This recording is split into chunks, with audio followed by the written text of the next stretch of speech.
How are we doing today? My name is Frank Corbin. Welcome to the YRU Podcast, Young and Rich University, where we educate folks in a step-by-step process how to become financially well, how to become financially successful. So you too can retire young and you can retire rich. So folks, what's going to be happening today? Today is going to be a pretty mellow, settled segment. So what we're going to be doing today, we're just going to be answering questions that some folks call into to address things that is important to their life. So we're going to try to answer some of those questions so it becomes easy for you to navigate yourself through life.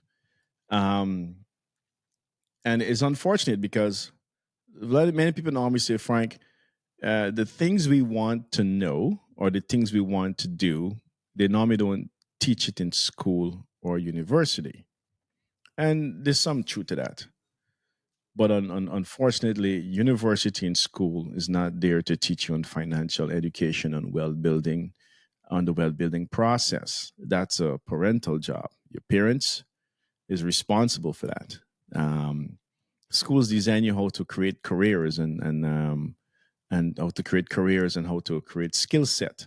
So when you come into the workforce, you are actually employable. And for the most part, they do that. Most of you guys have jobs. And for the ones who don't have jobs, they probably don't want to work, because the last time I checked, if you're really looking for work, there's always something you can do. All right. So we're going to take step by step. We're going to answer some questions, some folks who call in. And if you want to send in your questions, the direct line is 647-237-3642.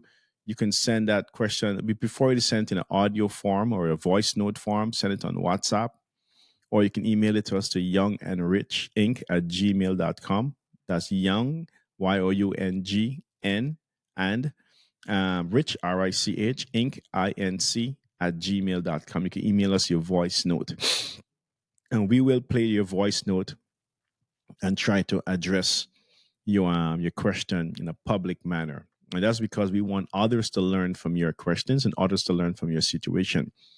If you don't want to show your true identity, you can always change your name. We're more interested in your question than your identity. Now, if you want to get further help, then you want to disclose who you are, and we can link you up to the right person, whether you want a realtor, a mortgage agent, or an insurance agent, anything to help your finances get to the next level. So let's start off with question number one, and then we take it from there. Hi, my name is Allison, and I thank you very much for allowing me to join your show. And my question for you today is, for someone who's preparing to buy a property, what are certain things that they should have lined up in order to make sure the procedure goes smoothly? So any pointers on that? Thank you once again, and I look forward for your response.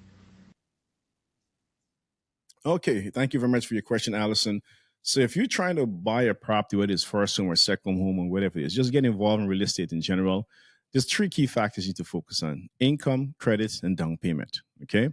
So first, you want to have your income to an optimate level, decent level. The higher, the better. Then you want your credit to be at least 775 and above, but minimum 680.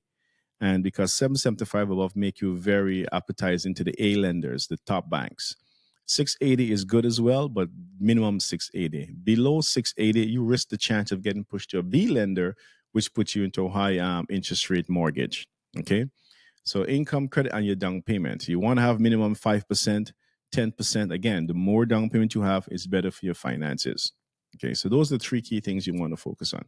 Then you sit and talk to a mortgage broker, and he or she will tell you exactly what you qualify for or how much you qualify to purchase. They're going to disclose that amount to you. You then connect yourself with a local realtor to start finding that property. Okay. Of course, don't forget your closing costs as well. Now, when you get on the road looking at your realtor, you're going to see stuff that you like and stuff that you don't like and stuff that you really, really, really like. Okay. Doesn't matter either one. Like, don't like, really like, doesn't matter. The only thing you need to like is the budget. You got to stick to the budget. Stick to the budget at all given time. So you see a property you like, you confirm it, you put an offer in, You send your offer documents to the mortgage broker. He or she going through the fine process of detailing the confirmation, linking your mortgage to that property. Now, once you have done that, it's very, very important that you do not rack up more debt. Do not increase more debt. Your debt service ratio will affect your ability to close that property 2 weeks, 6 weeks, a month from the time of putting that offer in.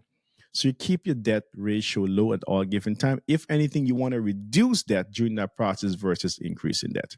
And if you follow the process, you follow the professionals, they're going to guide you in a step-by-step manner. You should be perfectly fine. Okay. Thank you very much for your question, Allison. And we look forward for more questions in from you. Again, folks, the direct line is 647-237-3642.